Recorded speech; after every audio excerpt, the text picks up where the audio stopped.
tema escolhido para essa noite, eu vou compartilhar aqui na tela para vocês verem, é da diversidade para a eternidade. Recentemente eu fiz um curso de inteligência emocional online, desses que foram liberados aí durante esse período de quarentena. E enquanto eu fazia o curso, tinha algumas coisas que iam me chamando a atenção, quando eu falei, nossa, a gente já viu isso na igreja. Não, isso faz sentido, dá para aplicar no âmbito espiritual também. E minha mãe recentemente me deu um livrinho também que chama Cuidando das Emoções, Princípios para o Crescimento Pessoal e Relacional. Então, hoje eu vou apresentar para vocês algumas dessas ideias que eu fui pegando assim do livrinho e do curso também, para trazer para vocês uma ferramenta para nos ajudar nesse momento que estamos vivendo, o período de adversidade, para um dia estarmos todos juntos na eternidade com o nosso Senhor. Então, vamos começar aqui com o nosso contexto. Hoje a gente vive na chamada era exponencial. A gente já está na quarta revolução. Então, a primeira revolução industrial foi a revolução aí do vapor, né? Lá no século XVIII, na Inglaterra, começaram a desenvolver as máquinas a vapor. Teve a revolução, porque essas máquinas foram utilizadas para desenvolvimento da indústria têxtil, principalmente de algodão.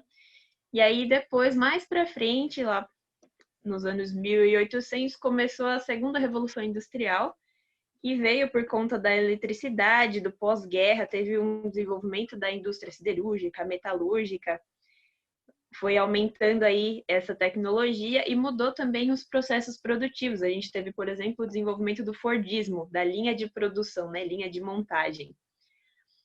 A terceira revolução industrial que a gente teve, passando aí já mais recente, foi a de automação e computação. Os processos industriais, eles passaram a ter, então, a informática no meio desse processo para ajudar a melhorar esses processos produtivos. E agora, na indústria 4.0, por assim dizer, a gente tem a introdução da inteligência artificial, dos dados de computação. A gente tem a revolução digital, que é o que a gente está vivendo. A gente está fazendo o culto aqui por via digital, né? E a gente tem aí toda essa conectividade, a integração com a nuvem. Os dados, eles agora são processados para fazer com que os processos industriais produzam mais com os mesmos recursos. Então, a gente tem agora essa revolução de inteligência, né? Essa era que a gente está vivendo. E por que eu estou falando disso? Porque nessa era exponencial, nos faz viver num mundo que no curso eles caracterizam pelo acróstico VUCA. É um mundo onde todas as pessoas elas buscam sempre um senso de propósito naquilo que elas estão fazendo. Elas querem viver com um significado. Elas precisam desse senso de propósito. E a gente também está inserido no mundo que é então universal. As coisas elas acontecem com impacto global. Se mudou o preço do dólar lá nos Estados Unidos, mudou no mundo todo. A gente vê agora também na pandemia. Começou lá do outro lado do planeta, na China, e chegou no mundo inteiro. Então, as ações hoje, a gente vive num mundo que tem impacto global. E essas mudanças também são muito rápidas, é o que eles colocam aí como volátil. E também se encaixa com essa característica, né, que a gente viu da pandemia. Tudo aconteceu muito rápido, tipo, a velocidade é para ontem. Pediu alguma coisa, já tinha que ter feito antes, hoje já é tarde. Tudo acontece rapidamente e de forma imprevisível muitas vezes. Às vezes é algo incerto. Quem ia dizer que uma doença que começou lá no cantinho da China ia chegar em tantos países em poucos dias? Foi tudo assim imprevisível, não tinha como saber. É uma coisa multidisciplinar e complexa também. No meu caso, por exemplo, eu curso farmácia e a gente tem também essa visão multidisciplinar. Não basta eu, como farmacêutica, saber do medicamento. Falar, esse medicamento trata isso. Beleza, não serve só saber uma coisa. Eu preciso saber como conversar com o paciente, como conversar com o médico, como conversar com um gestor de um hospital. Preciso saber como que esse medicamento vai agir no organismo. Então, preciso conhecer de biologia, preciso conhecer da doença também, preciso saber de patologia. Então, são alguns exemplos para a gente perceber que o nosso mundo é realmente complexo. A gente precisa de várias coisas para conseguir viver nesse mundo.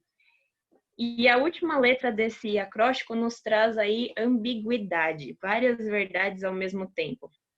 O conceito de que uma coisa pode ser verdade para mim e não é verdade para você, você tem uma visão um pouco diferente. E esse, especialmente, eu vejo como um ponto muito perigoso se a gente não tiver os nossos princípios, as nossas verdades alicerçadas. Porque a gente está vivendo num mundo assim, não, eu acredito nisso. Se você acredita em outra coisa, tudo bem. É a sua crença. Não quer dizer que é uma verdade. Verdades absolutas já não existem mais. Então a gente percebe por essas descrições que o mundo que a gente vive agora é um cenário de caos. São mudanças rápidas, velozes, informações em todos os cantos. Aconteceu uma coisa lá do outro lado do mundo, na mesma instante você já está sabendo aqui, e tudo acontece com esse grande impacto. E isso pode gerar a gente um certo temor, um pânico, e isso é mais conhecido pela gente como estresse e ansiedade. Porque a gente está recebendo muita informação, tem muita coisa acontecendo muito rápido, e esses dois a gente pode até considerar que fazem parte, né, do rol de doenças do século. Mas eles não são de todo ruim. O estresse ele é um processo natural, biológico, que acontece no nosso corpo. E ele vai desencadear alguns sinais para liberar hormônios, para aumentar o seu vigor físico, para preparar seu corpo para a tomada de decisões, para as coisas que podem acontecer. Eu vou contar agora um exemplo desse estresse, dessa ansiedade que foi benéfica. Depois eu posso deixar o link na descrição do vídeo, enviar para os irmãos que quiserem ver a matéria completa, que é do nosso irmão brasileiro Ivan Ostrowski. Ele foi para a Rússia fazer um curso de Direito Internacional e cerca de 18, 20 dias depois que ele chegou lá, o residencial, né, o prédio onde eles estavam ali alojados com outros alunos, acabou pegando fogo. E aí o colega dele chamou, falou, ó, fogo, acorda, incêndio. E ele acordou assim com os outros colegas no quarto, já tinha bastante fumaça. E aí estava difícil de respirar, eles foram abrir as janelas. Um colega quebrou uma das janelas, ele conseguiu abrir a outra, porque tinha muita fumaça. Só que aí um dos colegas de quarto foi abrir a porta, aí que veio mais fogo e mais fumaça. E ele, com a resposta de estresse daquele momento, pensou rápido, analisou a situação e ele decidiu pular pela janela. Ele estava no 5º andar, o último andar do prédio. E como sobrevivente dessa tragédia, depois apareceu em várias manchetes, até passou no Fantástico. O Michelson Borges fez uma entrevista, que é esse link que eu posso colocar para vocês. E ali, naquele momento, o estresse foi importante para salvar a vida desse garoto. Foi uma tragédia que aconteceu ali no prédio, muitos acabaram morrendo, mas naquele momento ele conseguiu pensar rápido, analisou, viu ali pela janela que tinha uma faixa de grama, que ele poderia conseguir pular ali e se salvar. E foi o que aconteceu. Teve algumas fraturas, alguns machucados, é lógico, mas ele sobreviveu. Então, a gente vê que o estresse, a ansiedade, assim, nesses momentos, eles têm seu valor, são importantes para o nosso corpo. O problema é quando eles duram por muito tempo. O estresse sustentado, quando ele fica assim de forma prolongada, ele vai causar uma bagunça no nosso organismo de hormônios e tudo mais. E isso pode gerar desconforto, tensão muscular, você fica irritado, fica completamente desequilibrado. Isso modifica tanto o nosso estado mental quanto o nosso estado de saúde física mesmo. E vocês já devem ter ouvido a frase, né? Nossa, você vai me deixar de cabelos brancos. Esse menino me deixa estressado, tá me deixando de cabelo branco. Isso não é de todo errado, não. Teve um estudo que foi feito na Universidade de Harvard com esses camundongos. E essas fotos, elas têm uma diferença de 4 semanas. O ratinho foi submetido aí a um processo de estresse e teve um desbalanço ali na pigmentação dos pelos. Então, isso é só uma curiosidade para mostrar que realmente o nosso ambiente também afeta a nossa saúde e nós somos um só. Deus nos criou um. Nossa mente, nosso corpo, nosso espírito, nossa espiritualidade é tudo interligado. Só que diferente dos bichinhos, dos animais, a gente tem um bônus, que nós somos seres pensantes, a gente tem o nosso livre-arbítrio. E é aí que é a nossa vantagem, a gente tem a opção de fazer escolhas. No livro Medicina e Salvação, Ellen White pontua que o estado mental tem muito a ver com a saúde física. E aí fala, se a mente estiver livre e feliz pela convicção de estar praticando a justiça e pelo senso da satisfação de tornar outros felizes, isso ocasionará uma alegria que agirá sobre o físico todo, produzindo uma livre circulação do sangue e a tonificação do corpo todo. A bênção de Deus é a cura, e os que são pródigos em beneficiar a outros notarão essa bênção maravilhosa em seu coração e essa vida. É maravilhoso a gente ver como Deus nos formou assim, perfeitos. Salomão também diz em Provérbios 17, 22, esse versinho que eu decorei da época de desbravadora: coração alegre é um bom remédio, mas espírito abatido faz secar os ossos. Pensando naquelas características que a gente viu do mundo muvuca, agitado, tudo rápido, como é que a gente vai escapar de ter todo esse estresse para não ficar com o espírito abatido e os ossos secos, como diz Salomão, né? Dentro desse curso que eu fiz também, uma das aulas falava de como a gente se tornar antifrágil, mais resiliente para saber lidar com os problemas estressores do dia a dia, para se adaptar às diversas situações. E a primeira dica que eu trago para vocês é: saiba escolher as suas batalhas. Escolha a batalha que você vai enfrentar. Cuida de uma atividade por vez. Às vezes a gente tem essa mania de querer fazer multitarefas, querer fazer um monte de coisa ao mesmo tempo. Às vezes eu dou uma dessas também, de querer dar conta de tudo. Mas nós somos um só. O que acontece quando você está no multitarefa é que você acaba dividindo a sua atenção entre várias coisas. E isso também gera um estresse, porque você vai ter que ficar alternando entre um, entre outro, entre um, entre outro. Então, a primeira coisa seria escolher uma coisa de cada vez para você fazer, porque assim você elimina os outros fatores estressores. Lógico que a gente não vai conseguir eliminar todos os estressores, não vai conseguir tirar eles, então a gente vai ter que lidar com eles. E essa já é a segunda dica. A gente tem que aprender a lidar com os fatores que podem nos estressar. Essa é uma figurinha. O que você acha que vai quebrar primeiro? A lâmpada? O vaso? Às vezes não, às vezes as coisas acontecem um pouco diferentes. E eu vou falar agora para vocês de algumas dessas características. O primeiro tipo que a gente pode caracterizar a pessoa é o tipo frágil. Quando nós somos pessoas frágeis, é assim, ó, igual o exemplo que está aí do vidro. Com a vibração do ar, se você estiver na frequência correta, o vidro estoura. É frágil, não é? Sempre vem aquela nas caixas do desenho, assim, né? De frágil, tome cuidado. Quando a gente está sobre uma situação de estresse, de pressão, de tensão, se estiver frágil, vai sair prejudicado, vai acabar rompendo, quebrando ou se deformando, se tiver essa pressão, essa tensão externa. O outro tipo de pessoa que a gente pode dizer é a pessoa que tem essas características de robusto. Como uma pedra, foi o exemplo que eu peguei. Se você pisar em cima de uma pedra lá durante a sua caminhada, vai acontecer alguma coisa com a pedra? Não, se aplicou tensão, ela continua sendo uma rocha ali, firme. Se ela sair rolando, vai continuar sendo uma rocha. Robusto é aquele que sai ileso de um estresse ou de uma agressão, que ele não vai mudar. Ele passou por aquilo igual. E a gente tem um que é mais desejado, que veio de uma propriedade da física, que chama resiliência, que é essa capacidade, por exemplo, da esponja. Você aperta a esponja, você molha, e ela continua igual quando você tira essa tensão. Se você aperta, ela volta. Travesseiro, às vezes, faz isso. Você aperta, ele volta. Outro exemplo que a gente tem, que é muito legal, é o do bambu.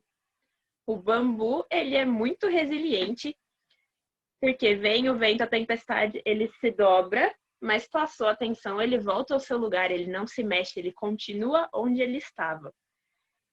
Ele vai passar por essa perturbação e voltar ao seu estado natural. E isso é mais desejável. E aí tem um outro tipo de característica que a gente pode desenvolver, que é a antifragilidade. É no exemplo dos nossos músculos. Quando a gente faz exercício físico, a gente está submetendo nossos músculos a um estresse. Você está fazendo exercício, você está usando várias vezes. E o músculo, em vez de ir e voltar apenas, com o exercício constante, ele vai se fortalecer. Apesar dessas situações de estresse constante, mesmo em situações inesperadas, como mudanças de pressão, ele vai melhorar, ele vai crescer e se desenvolver. E aí, um exemplo para ficar mais claro, vamos supor que o fator estressor seja o vento. E a gente tem aí 3 coisas para comparar: o frágil, resiliente e o antifrágil. Se você acender uma velinha ali de aniversário, ela não apaga quando você assopra? Às vezes, até para acender, assim, ó, você mexer um pouquinho, ela já apagou. Qualquer ventinho que bater vai apagar, porque é frágil. Já o maçarico, ele é resiliente. Quando você acende a tocha do maçarico, mesmo que bata um vento, que você assopre, a chama vai continuar ali. Ela vai balançar, pode ter ali alguma dificuldade, mas vai continuar acesa, porque é resiliente. Quando sai o vento, ele volta para o lugar que estava. E a gente tem aí o exemplo de antifrágil, que é o fogo. Quando a gente monta uma fogueira, a gente tem ali a lenha, o combustível, acende fogo, e quando bate o vento, se bem direcionado, esse vento faz aumentar o fogo. O fogo vai crescer e se expandir com o vento, vai dar mais oxigenação. Esse chamado caos do vento vai fazer bem para o fogo, que vai ficar maior e mais forte. E aí vocês devem estar se perguntando, nossa, mas por que resiliência é importante no contexto cristão? Você viu isso num curso aí de negócios, de administração, por que você está falando disso num culto? Qual que é a importância disso para a gente? Então, a gente tem aí as características da pessoa resiliente. Pessoa resiliente, ela vai ter uma estima positiva, vai ter mais resistência ao estresse, vai ter habilidades para dar e receber, vai ter um otimismo melhor em relação à vida, são geralmente mais responsáveis, mais receptivas, mais interessadas, mais tolerantes ao sofrimento. E lendo essas características, não parece ser a descrição de um cristão, de como um cristão deveria ser? Uma pessoa positiva, que recebe os outros, interessada no bem-estar dos outros. Essas são características de uma pessoa que procura andar nos caminhos de Deus, precisa desenvolver. A gente vive num mundo bagunçado, já citei algumas das várias dificuldades, das preocupações e distrações que a vida pode nos apresentar. E assim, a gente precisa nutrir essa condição para reforçar a nossa resiliência ou a nossa antifragilidade, para nos fortalecer, para a gente ser mais inteligente no meio dessa bagunça e não perder de vista o nosso principal foco, nosso foco eterno, nosso propósito real. Resiliência, ela não significa sair ileso de uma batalha, mas sim que você vai enfrentar essa batalha, vai resistir a ela sendo resiliente e vai superá-la. Esse cara, Marcelo Pimenta, fala assim: alguém resiliente consegue, além de se levantar, continuar tendo como base seus valores, seus propósitos, mesmo na adversidade, que é o exemplo que eu falei do bambu. Nós temos essa opção de escolher ser resiliente ou antifrágil também. Deus nos deu o poder da escolha e a gente precisa exercitar. Não podemos mudar o coração, nem reger os nossos pensamentos, impulsos e afeições. E esse texto que está aí no Caminho a Cristo. Deus nos deu o poder de escolha e nós temos que exercitá-los. Não podemos tornar puros, aptos para o serviço de Deus, mas podemos fazer a escolha de servi-lo. Podemos entregar a nossa vontade e Ele vai operar em nós o querer e o efetuar segundo sua aprovação. Assim, nossa natureza toda será posta sobre o domínio de Deus. Então, a partir do momento que a gente escolhe ser mais resiliente a esse mundo de adversidades, essa bagunça que a gente vive, para conseguir focar no nosso objetivo eterno, na nossa missão como cristão, Deus vai operar em nós o querer e o efetuar, vai nos ajudar a cumprir a missão. Nossa Bíblia, ela tem vários casos de pessoas que souberam se desenvolver, se preparar em meio à adversidade, que se submeteram a essa vontade de Deus para alcançar os resultados e objetivos mesmo em situações estressantes. E eu quero mostrar para vocês agora, a partir de 3 histórias, alguns dos que devem ser os primeiros passos para a gente se tornar mais resiliente, mais antifrágil. Então, eu peço que os irmãos peguem aí suas Bíblias. Nós vamos ler agora no livro de Ruth, que traz para nós a primeira lição. Confie na direção de Deus. O livro de Ruth, depois vocês podem ler, é um livro pequenininho, são só 4 capítulos. E aí eu separei os versinhos que fazem um resumo dessa história. No capítulo 1, verso 8, 10 e 14. Então a gente tem assim, ó. Disse-lhes Noemi, vão, retornem para a casa de suas mães. Que o Senhor seja leal com vocês, como vocês foram leais com os falecidos e comigo. Aí no verso 10, tem a resposta das moças. Não voltaremos com você para seu povo. A gente não vai voltar para a casa das nossas mães, vamos ficar com você. E aí no verso 14, depois de Noemi tentar convencê-las novamente, elas começaram a chorar alto. E aí Orfã deu um beijo de despedida em sua sogra, mas Ruth ficou com ela ali, falou que não ia voltar para sua casa, mas que ia acompanhá-la durante sua viagem. E aí no capítulo 2, no verso 2, Ruth, a Moabita, disse a Noemi, vou recolher espigas no campo daquele que me permitir. Vá, minha filha, respondeu Noemi. E aí a gente vê que depois, se continuarem lendo o capítulo, ela chegou no campo de Boaz, fez ali a sua coleta de comida. E aí no verso 19, quando ela conta para Noemi, a sogra lhe pergunta, onde é que você colheu hoje? Onde que trabalhou? Bendito seja aquele que se importou com você. E aí Ruth conta para a sogra que para quem ela tinha trabalhado. Aí fala, o nome de com quem trabalhei é Boaz. E aí tem a sequência da história, vocês podem acompanhar depois. E aí no capítulo 4, de 13 a 15, a gente tem o resultado dessa história. Boaz casou-se com Ruth e ela se tornou sua mulher. Boaz a possuiu, o Senhor concedeu que ela engravidasse dele e desse à luz a um filho. As mulheres disseram a Noemi, louvado seja o Senhor, que hoje não a deixou sem resgatador. Que em seu nome seja celebrado em Israel. O menino dará a você nova vida e a sustentará na velhice, pois é filho da sua nora, que a ama e que é melhor do que 7 filhos para você. E aí a gente tem logo na sequência, falando da genealogia de Davi.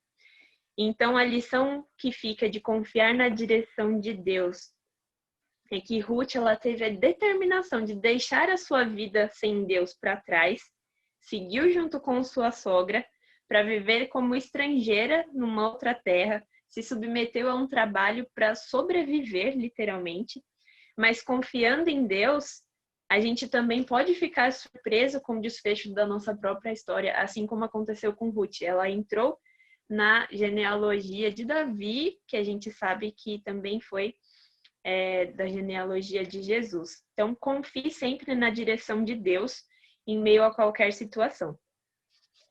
Nossa segunda história, que traz a segunda lição, é no livro de Esther. Dedique-se à oração e ao jejum. O livro de Esther está um pouco mais para frente aí, no Antigo Testamento. Também é uma história bem conhecida, tem vários desenhos que a gente acompanha desde pequeno. No capítulo 3, no verso 12, nos diz assim, Amã, ele trabalhava para o rei Xerxes, já tinha feito um plano, nessa época Esther já tinha sido coroada rainha, e aí no verso 12 fala assim, no 13º dia do primeiro mês, os secretários do rei foram convocados. Amã ordenou que escrevessem cartas na língua e na escrita de cada povo aos sátrapas do rei, aos governadores das várias províncias e aos chefes de cada povo. Tudo foi escrito em nome do rei Xerxes e selado com seu anel. E aí a gente vê no capítulo 4:8 o resultado disso, depois que Mardoqueu soube, que é quem cuidou de Esther. E aí ele fala... Esther ficou preocupada, né, com o que tinha acontecido, com o primo também, mandou um servo conversar com Mardoqueu. E aí Mardoqueu deu para esse servo uma cópia do decreto que falava do extermínio e que tinha sido anunciado em Suzã, para que ele mostrasse para Esther, insistisse para que ela fosse à presença do rei, implorar misericórdia, interceder em favor do seu povo. Quem fosse à presença do rei sem ser chamado, morria. Era assim que funcionava nessa época. E Esther falou, Mardoqueu, mas você sabe que eu não posso entrar na presença do rei sem ser chamada. E aí Mardoqueu responde para ela, fala assim, não pense que só porque você está no palácio você vai sair ilesa. E aí nos versos 15 a 17, que tem a frase bem famosa de Esther, ela mandou uma resposta para Mardoqueu. Vá reunir todos os judeus que estão em Suzã e jejuem em meu favor. Não comam nem bebam durante 3 dias e 3 noites. Eu e minhas criadas jejuaremos como vocês. Depois disso, irei ao rei, ainda que seja contra a lei. Se eu tiver que morrer, morrerei. Ou se perecer, pereci, que é a versão mais conhecida. E Mardoqueu retirou-se e cumpriu todas as instruções de Esther. E Esther, provida da sabedoria divina, fez lá ali o seu plano e conseguiu falar com o rei. E conseguiu, então, prover um meio para a salvação do seu povo. Então, assim como Esther, que salvou a nação por pleitear uma causa ali junto do rei, mesmo que se tivesse que morrer, nós também precisamos tirar tempo para a comunhão com Deus e deixar que Ele seja a fonte da nossa força. Porque sem a presença de Deus ao nosso lado, é muito mais difícil de conseguir fazer essas coisas num meio caótico, numa situação assim mais complicada. Então a gente já viu aí para ser como Ruth, confiar na direção de Deus, como Esther, para se dedicar à oração e jejum. E o terceiro passo para a gente começar a ser mais resilientes está em Marcos capítulo 5, com a terceira dica, que é dedicar-se à oração. Perdão, ficou errado aqui. A terceira é vá em busca de socorro. Desculpem. Marcos capítulo 5, verso 25 a 29. Irmão Ayrton, poderia ler, por favor?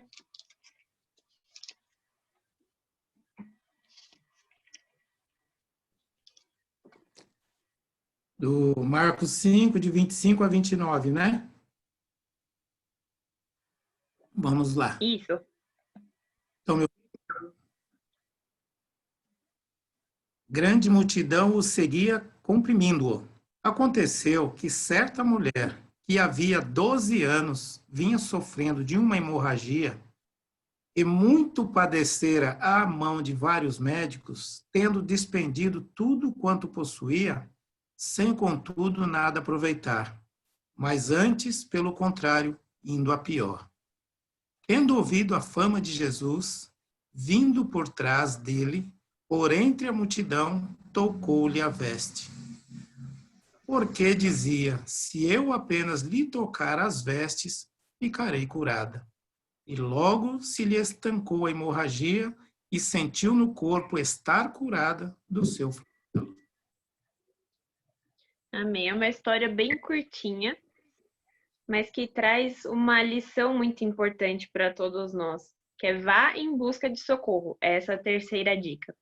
Nós podemos ser como essa mulher que estava aí sofrendo de hemorragia, com fluxo de sangue, cuja fé e atitude de se expor ali, em meio à multidão, para chegar até Jesus, para buscar a cura, fez toda a diferença. Ela realmente foi curada e ela ganhou aquilo que ela precisava.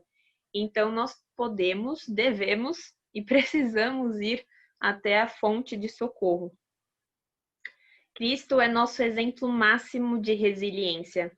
Da manjedoura até a cruz, Cristo foi constantemente insultado, desdenhado, zombado, provocado, porém, Ao longo de todo o tempo que ele esteve aqui, de toda a sua jornada terrestre, ele se manteve compenetrado, concentrado, focado, altruísta, inflexível ante qualquer tentação de se nivelar por baixo. Ele conseguiu se manter resiliente em meio a todo o caos do mundo. Nesse trecho do livro Desejado de Todas as Nações, fala assim: da amargura que cabe em sorte à humanidade, não houve quinhão que Jesus não provasse. Não faltou quem procurasse lançar sobre ele desprezo por causa de onde tinha nascido. E durante toda a sua infância, até mesmo sua infância, ele teve de enfrentar olhares desdenhosos e murmurações. Se ele tivesse respondido com uma palavra ou olhar impaciente, se tivesse cedido aos irmãos em um único ato errado que fosse, ele teria fracassado em ser o exemplo perfeito. Mas glórias ao Senhor, Cristo foi resiliente o suficiente para ser o exemplo perfeito para nós. Nós vimos as características da pessoa resiliente, que é mais positiva, que resiste ao estresse, que é responsável, receptiva, mais tolerante a essas coisas que a gente vem vivendo. E em Romanos 12:12 também tem uma mensagem muito importante para nos lembrar da importância de ser resiliente. Diz assim: alegrem-se na esperança, sejam pacientes na tribulação e perseverem na oração. E qual que é a nossa esperança? Nossa esperança é Jesus, então devemos nos alegrar nele. Ser pacientes na tribulação enquanto estamos aqui enfrentando pandemias, enfrentando isolamento, enfrentando as consequências do pecado no nosso mundo. E devemos fazer isso perseverando em oração, como nós vimos nos 3 exemplos: confiar na direção de Deus, dedicar a oração e jejum, e ir em busca de socorro. Isso vai nos permitir confiar ainda mais nas promessas do Senhor. Porque Jesus é o caminho, a verdade e a vida. Nós conhecemos a Ele, sabemos que essas promessas são reais, que elas são verdadeiras. E em João 14, de 1-4, que é um texto bem conhecido e muito bonito, nos diz para não ficar atribulado, não se turbe o vosso coração. Mas primeiro creia em Deus, credes também em mim. Na casa de meu pai há muitas moradas, e se assim não fora, eu não teria dito isso para vocês, porque eu estou indo preparar um lugar para cada um. E quando eu for preparar lugar, eu voltarei e vos receberei para mim mesmo, para que onde eu esteja, estejais vós também. E vós sabeis o caminho para onde eu vou. Cristo já está ali, preparando tudo, a eternidade para cada um de nós. Então, meu desejo nesta noite é que em qualquer circunstância que você esteja vivendo, nós possamos recorrer a Ele como nosso refúgio e fortaleza. Socorro bem presente na tribulação, como diz o salmista, em Salmos 46:1. Cristo deve ser a nossa maior fonte de inspiração e maior referência de altruísmo, de tolerância, de mansidão, de firmeza nos nossos princípios e de resiliência ao mundo que a gente vive. Assim, a cada tensão, a cada estresse que formos submetidos, nós vamos nos aperfeiçoar ainda mais e estaremos preparados para estarmos com Cristo nas mansões celestiais. E como diz Paulo em várias das suas cartas, que a graça do nosso Senhor Jesus esteja com vocês. Amém, Ariane. Amém. Que maravilha. Muito boas lições aí, as 3 lições que nós tiramos. Eu não sei se eu marquei certo aqui, mas os caminhos aí do resiliente, né? Fazer a escolha certa, foi isso aí? A questão de Ruth foi a primeira? Foi essa? Escolha certa, né? E depois fazer a vontade de Deus Isso, lá. confiar na escolha, confiar na direção de Deus, que é a história de Ruth. A segunda é se dedicar à oração e jejum, quando a gente tem essa situação, né, de dificuldade, até em risco de morte, como foi no caso de Esther. E a terceira lição, que foi no caso da mulher com fluxo de sangue, que é de ir em busca de socorro. Se estiver passando com um problema, você não dá conta, procure quem dá conta, né? Que é o nosso Senhor ou profissionais de saúde, dependendo aí da situação. É ir em busca de socorro. Que bom, Deus seja louvado, muito bem. E com certeza aprendemos mais um pouco essa noite. Deus continue lhe abençoando, Arielle. E por favor, Arielle, você pode fazer já a oração final em nome de Jesus para o encerramento do culto nessa noite. Obrigado a todos que nos acompanharam aí pelas redes sociais, Facebook e também aqui pelo Zoom. Não se esqueça, próximo sábado às 9h30 da manhã, a nossa Escola Sabatina. Então, vamos orar? Senhor Deus, nosso grandioso querido Pai de amor, somos muito agradecidos a Ti, Senhor, por nos conceder sabedoria, por nos conceder a capacidade de fazermos escolhas. Te pedimos, Senhor, que nos abençoe para decidirmos estar sempre contigo, para submeter-nos à Sua vontade.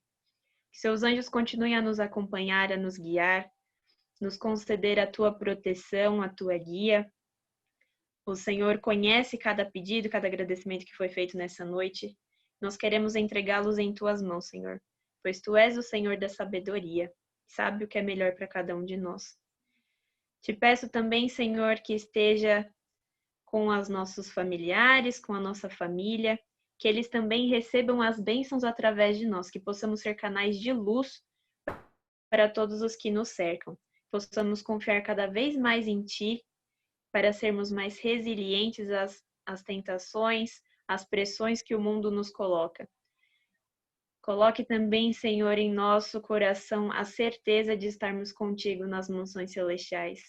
Que após toda essa adversidade possamos estar reunidos. Essas bênçãos, Senhor, eu te peço e te agradeço, no nome de Cristo Jesus, nosso Salvador. Amém.